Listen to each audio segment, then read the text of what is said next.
Je streda 17. a práve sme sa zobudili, je asi 12 hodín po ťažkej ceste a dnes nás čaká len taký ľahučký, jednoduchý program. Dnes navštívime jeden z najväčších hinduistických chrámov na svete. Jeho názov je Akshardham a bol otvorený len nedávno, v roku 2005. Počas cesty do chrámu sme sa dozvedeli, že v komplexe nie sú dovolené žiadne elektronické zariadenia. Takže všetky mobily a foťáky museli ostať v autobuse a nemáme ani jedinú fotku z tohto chrámu.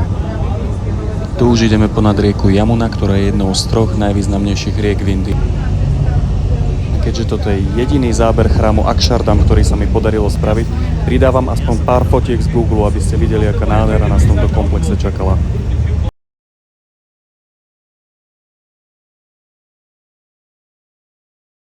Následne sme sa presunuli k jednému z najvýznamnejších chrámových komplexov v Dili. Práve sa nachádzame v komplexe Qutub Minar, ktorého súčasťou je najvyšší minaret v Indii.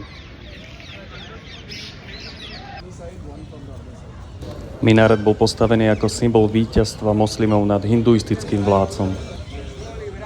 Na jeho stavbu bol použitý červený pieskovec a biely mramor. Pochádza z 12. storočia a meria 72,8 metra. Okrem minaretu nájdete v komplexe aj množstvo hrobiek významných vládcov a aj takéto výjavy z Kama Sutry.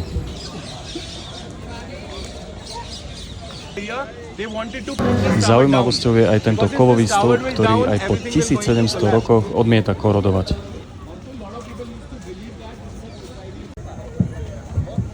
Už sa nám začalo pomaly stmievať a Qutub Minar sme si mohli užiť úplne v inom svetle.